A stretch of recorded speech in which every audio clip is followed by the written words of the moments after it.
You know that feeling, right?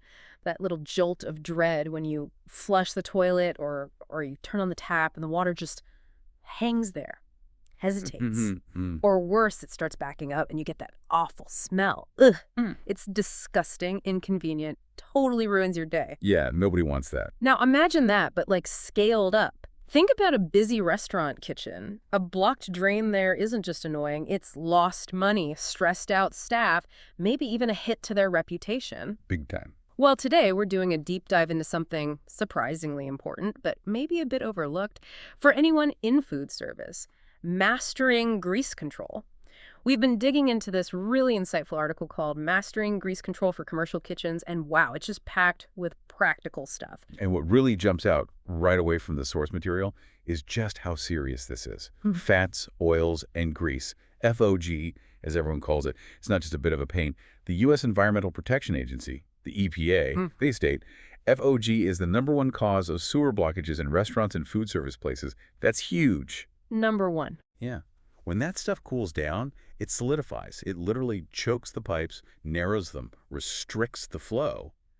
And then you get those horrible, costly backups, the smells, even shutdowns. It's like this silent threat creeping up. Creeping is definitely the word, because you don't always see it happening until, boom, it's a massive problem. So our mission today really is to cut through all that and pull out the proven, practical strategies from this article. Stuff that can seriously reduce, maybe even eliminate, grease buildup. We want to give you that shortcut, help keep those commercial kitchens running smoothly, avoid the nightmare scenarios.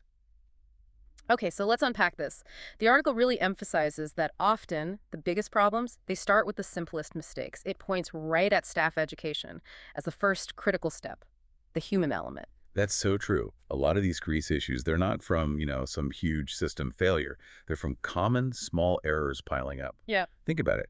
Someone rinsing oily frying pans in the sink, or scraping greasy plates right into the drain, even pouring just a little bit of leftover fat from cooking. Right. Seems minor at the time. Exactly. Each little bit seems fine, but add it all up, day after day. That's a recipe for plumbing disaster. It's amazing how much a difference those really simple actions make. The article highlights, for instance, just having staff always wipe grease, butter, sauces off pans with paper towels before washing. Before they hit the water. Yeah. That alone can get rid of a huge amount of FOG right at the source. It costs nothing but makes a massive difference. Absolutely. And building on that, another key practice is having dedicated containers just for used cooking oil, like clearly marked, easy to use. It needs to be crystal clear. Used oil never goes down a sink, ever. Non-negotiable. Totally. And to help that stick, the source suggests reminder signs. Put them right near the dishwashing station, simple visuals. But the key thing here the article stresses is that training isn't a one-off meeting. It needs reinforcing, team meetings, onboarding new hires. It has to become part of the kitchen culture. Yeah, making it second nature. Not just another rule nobody remembers. Because, okay, training handles the people side, but for bigger operations, really any commercial kitchen, you need more, right? You need the right gear. Exactly. So let's get into the equipment. This is where it gets really interesting for those larger places. Grease traps or interceptors? Right. And these devices, grease traps or interceptors, they're not just nice to have. They're often a necessity, sometimes legally required. Local health departments often mandate them. And for good reason. They are remarkably efficient. If you get one that's properly sized for your kitchen, How efficient are we talking? it can capture up to 90% of the grease waste before it even gets in your main drain lines. That's a huge impact. They're really your first major line of defense. 90%. Wow. That's incredible. But you hear stories, right? Kitchens have them installed but still have problems. What's the catch there? Does the article mention anything critical that gets missed? That's a great point. And yes, the article hammers this home. That 90% efficiency, it only happens if you maintain the trap. It states very clearly, grease traps need regular cleaning, pumping out, servicing, usually every 1 to 3 months. Depends on how much grease your kitchen produces. Okay. So it's not set it and forget it. Not at all. Ignoring maintenance. It's like buying a fire extinguisher and just sticking it on the wall.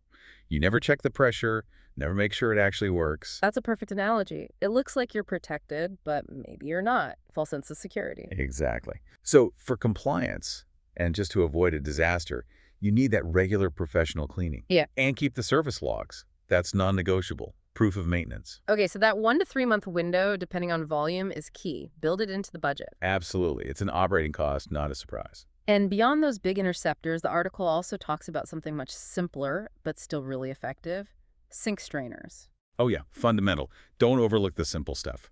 The reason they work so well is that grease loves to cling to food scraps. So if food particles go down the drain with the grease, they kind of bind together, harden up, make a much tougher blockage. Ah, makes sense. Simple, fine mesh sink strainers catch those solids. They're cheap, easy to pop out and clean. It's a basic, but really powerful extra layer defense. Stops the solids, reduces the grease going down too. So for anyone running a kitchen, it really sounds like these things, the big interceptors and the basic strainers, they're just essential investments, Yeah. practically and often legally too. You just can't skip them. You really can't. All right, so we've hit prevention through habits and the essential gear. But what about when people try, DIY fixes? There are so many old wives' tales, like pouring boiling water down the drain or lots of dish soap to clear grease. Does the article tackle those? Yes, and this is crucial because these myths are really common. The article is clear. Relying only on hot water or soap, it's pretty much ineffective in the long run. Really? Why is that? I thought hot water melted grease. It does, temporarily, right at the drain opening. But think about it, the water cools down pretty quickly as it travels through the pipes, right? Yeah, I guess so. So the grease just re-solidifies further down the line, often combining with existing buildup. You're just moving the problem, not solving it, maybe even making it worse. Okay, that makes sense. What about soap? Doesn't that break down grease? Soap can emulsify it, mix it with water for a short time, but again, it's temporary. As the soap gets diluted downstream, the fats and oils eventually separate back out and cling to the pipes. Same problem, different path. Huh. So it's like a temporary illusion of cleaning, but the clog is still forming down there. Precisely. Now, to be fair, the article adds a bit of nuance. It says combining hot water with mechanical cleaning, like actually scrubbing the drain entry or using something like hydrojetting, which we should talk about, that can help keep things flowing between professional cleanings. Okay. But using hot water or soap alone as your main strategy, no. It's definitely not a substitute for proper grease trapping and removal. Right. Which kind of leads us to the next point. Even with good habits and equipment, some buildup is probably inevitable over time, isn't it? Unfortunately, yes, especially in high-volume kitchens. So what's the professional grade solution then? When daily efforts aren't enough, when do you need to call in the cavalry? This is where professional drain cleaning, specifically hydrojetting, becomes really important. It's mentioned as a key intervention. Hydrojetting uses a high-pressure stream of water. We're talking serious pressure. It literally scours the inside walls of the pipes, blasts away all that hardened, built-up grease that regular cleaning just can't touch. Ah, like pressure washing for your pipes. Exactly like that. It's incredibly effective. And the benefits seem pretty clear. You get your pipes back to almost their original diameter, full flow restored. And crucially, you prevent those sudden, awful emergency blockages that shut down your business. It kind of sounds like getting an oil change for your car, Regular maintenance prevents catastrophic breakdowns, keeps things running smoothly. That's a great analogy. It really is preventative maintenance for your plumbing system. The article suggests scheduling this, maybe quarterly or semi-annually, depending on how much grease you generate. Knowing when to bring in the pros for this deeper clean is just vital for long-term pipe health. And honestly, for the financial health of the business too. It's an investment in avoiding disruption. Definitely an investment, not just an expense. Okay, this raises another question though. We've talked mechanical cleaning, manual stuff, but are there smarter, maybe greener ways to handle the day-to-day maintenance? Are harsh chemicals the only option besides elbow grease? That's a really important point. Our source material actually introduces some innovative solutions here, specifically mentioning bioremediation drain cleaners. What's the deal with those? Yeah, this is a really interesting and much friendlier approach. Bioremediation uses treatments based on enzymes or bacteria, basically good microbes. These little guys actually feed on the FEG. They break it down naturally into harmless stuff, like water and carbon dioxide. Instead of just pushing grease downstream or dissolving it with harsh chemicals, they actually consume it. So it's like unleashing helpful microbes to eat the problem away. Pretty much. It's using biology to solve a biological problem. And it matters for a few reasons. They reduce grease buildup safely, without damaging pipes or harming the environment. In fact, many cities actually encourage using them as part of their grease control programs. Plus, they're usually really easy to use, often just pouring a measured dose down the drains at closing time, letting the microbes work overnight. That sounds much better than pouring corrosive stuff down the drain. It is, but there's a key caveat mentioned. While these biocleaners are a fantastic additional layer of Okay, protection, okay, not a silver bullet. right, they are not a replacement for your grease trap. The trap does the heavy lifting, capturing the bulk of the grease immediately. The biocleaners help manage the residual stuff that gets passed, keeping pipes clear between cleanings.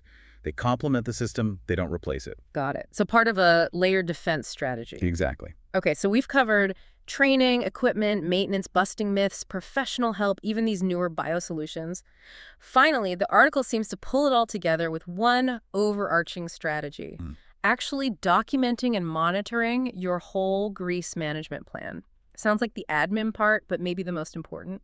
It might just be. Consistency is absolutely everything here. The article makes a key point. The most successful restaurants, they treat grease management just like any other critical kitchen operation. Think food safety, inventory control. Grease management needs that same level of rigor. It can't be an afterthought. It needs to be integrated. Okay, so if you're a manager listening, what should actually be in this documented plan? What records should you keep? The source gets specific here. You need your cleaning schedules for the grease traps, records of when staff were trained, and maybe refreshers, receipts and logs from professional servicing, like hydrojetting. And if you're using those bioremediation treatments, log sheets for when and how much you used. Wow, okay, that's quite comprehensive. It is, but it ensures accountability. It proves you're complying with local rules. And crucially, it helps you spot trends or potential issues before they become expensive emergencies. It turns grease control from this reactive headache into a proactive, managed system. So it's not just a checklist, it's really a whole management system protecting the operation, from the pipes right up to the profit margin and reputation. Precisely. And if you zoom out a bit, think about the core message. Grease buildup isn't just annoying, it's a serious threat to your reputation, your bottom line, your ability to even stay open and comply with regulations. But the good news is, with this kind of multifaceted approach, good training, the right equipment, smart maintenance, maybe those biocleaners, it's entirely preventable. It shifts from being a constant fire drill to just a smoothly running part of your operation. That is a powerful takeaway, and it really echoes that line from the source. An ounce of prevention is worth thousands of dollars in emergency plumbing bills. It sounds cliche, but it's clearly true here. Putting these strategies into action isn't just about dodging disaster. It's about proactively keeping the kitchen humming, keeping staff less stressed, and ultimately keeping customers happy and coming back. Couldn't agree more. And maybe one final thought to connect this to the bigger picture. When you adopt these measures, you're not just protecting your own business, you're actually helping out with broader municipal wastewater management too. Less FOG in the sewers helps everyone. So maybe the provocative question for listeners is, what other invisible systems or infrastructure elements in your operations might be silently costing you? And could you apply these same principles, foresight, consistency, preventative action, to manage those potential problems proactively too? Ooh, that's a great thought to leave folks with. Excellent challenge. Well, thank you for joining us on this deep dive into mastering commercial kitchen grease control. We really hope these insights help you keep everything flowing smoothly.